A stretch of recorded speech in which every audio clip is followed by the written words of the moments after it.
The Smashable Husband Project, OP's New Year's resolution to make himself the most desirable husband he can be for his wife. I, 33 am working on a theory, and this year, my New Year's resolution is different from the usual ones. I'm designing my life around a single, simple concept: maximizing my fudgeability as a husband. And this isn't just about looking good. After much thought, I now believe that my wife's, 33F, desire to smash is the North Star leading me and my family to a much happier life. When I break down the things that make my wife want to bang, it becomes so clear. For instance, the better I look, the more likely my wife is to bump uglies. The cleaner the house, the less she is stressed about the house, the more likely she will want to have smash in the house. The more money in our bank account, the more she can do what she wants, with me. The more she can rely on me to hang out with our kids, the more she can focus on herself/the other stressors she needs to deal with, and the more she will want to procreate, with protection. The more the dogs bother her, the less she wants to do doggy. The more she and I hang out without the expectation of smash, the more one thing leads to another. It's easy to see the actions I would take to make myself more boinkable. Work out more. Dress better. Keep the house tidy. Make smart financial decisions, earn more money at my job. Regularly spend more quality time with my kids. Take more precise care of my animals to ensure they are sufficiently tired at the end of each day. Make time to hang out with my wife. Neat, you might say. You've got a list of pretty normal New Year's resolution ideas. But no, it goes deeper. Which is precisely my goal. How could I have time to do all of this? Well, I'll need to stop wasting time on the things that don't matter, like social media or my phone. Drinking not only makes me less fit but also impedes me from getting a lot of these things done. Sleeping in might feel good, but it doesn't help me accomplish these things. This is way too many goals to focus on at once.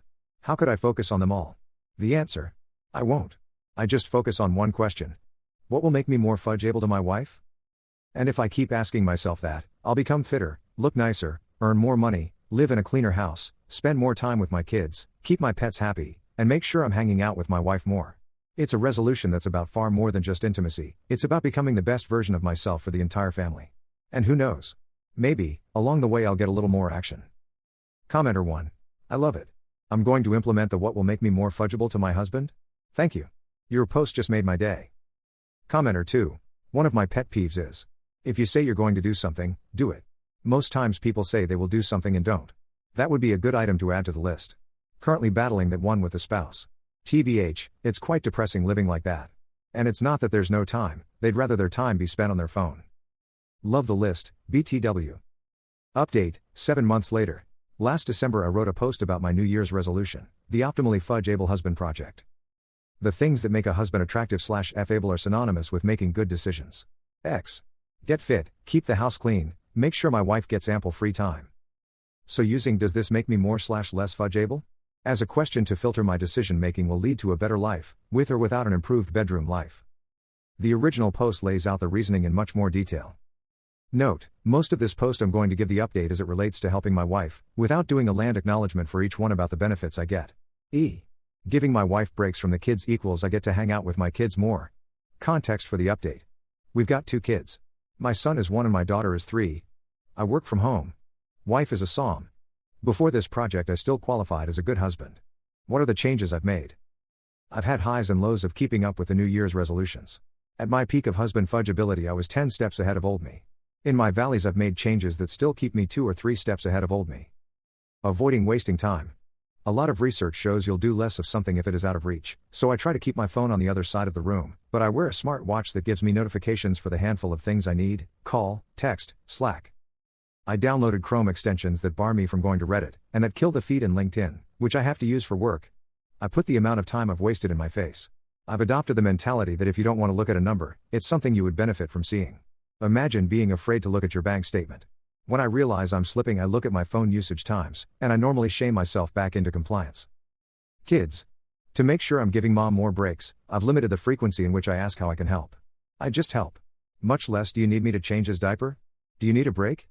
These questions still make appearances, but more often I'm just making sure the kids disappear and my wife suddenly realizes she has free time. If I spend a lot of me time, I make sure to balance it with getting the kids out of the house. Workouts. I keep injuring myself every time I get into a groove. Or started traveling for work and fell out of the habit. Doing very poorly on this front. Household stresses. I've rearranged the times I take care of the dogs, to get them out of the house at the times they bother my wife the most. I've also listened to things she complains about and just fixed them. We both put a kid to bed. I'm quicker, so by the time she's done with her kid the toys from the day are picked up, and the house is vacuumed. It takes 10 minutes. My wife gets to go right into her evening once she's done. If I catch my wife nagging me about something, I acknowledge that she'd rather not be nagging me, and that I should probably either proactively do it, or work something out with her about the best way to handle that chore long term.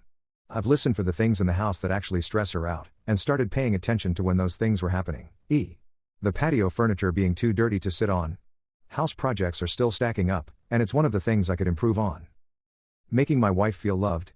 I made sure we instituted a weekly date night. I noticed one of the biggest obstacles to date nights was just thinking of what to do. So I spent an hour every couple days to make a big date night Excel spreadsheet, including at-home dates, which are most of our dates right now. Now each week one of us looks at the spreadsheet and picks from there. Most of them are just hangouts, some of them are specifically dates. My wife kept complaining about how much she hated having to plan meals every week, so I learned to code and wrote her a little AI agent that she can tell it all the recipes she likes, and then ask it to build her a meal plan based on her wants for the week. She cooks more than I, but I always clean. I also wrote a list of cute things I could do for her before I left on work trips. Things like having flowers waiting for her hidden somewhere, or leaving a few of her favorite drinks in the fridge.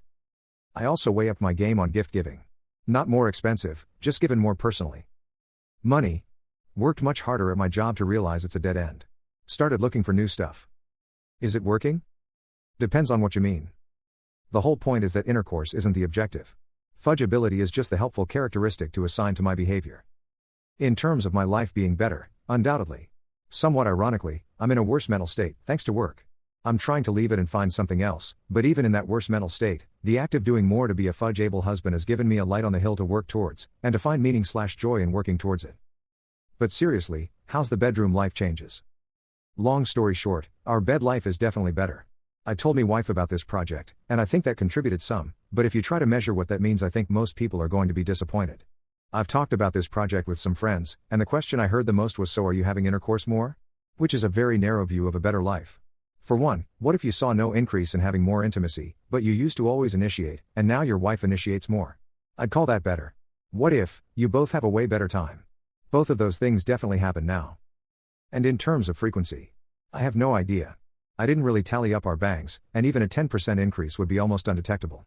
Even further, last year I had been laid off, we had a newborn, and my wife was breastfeeding. Comparing this year to last year is pretty meaningless. In short, I've slipped from time to time. Life isn't perfect because of this project, but it's added an additional layer of meaning, and has helped me find ways to make my whole family's lives better. The way to improve consistently is not to always have this question on your mind, but to build little habits and systems that accomplish the goals of optimizing your screwability. Lots of folks have asked for a 1-year update. So I'll give it another go here in 6 months.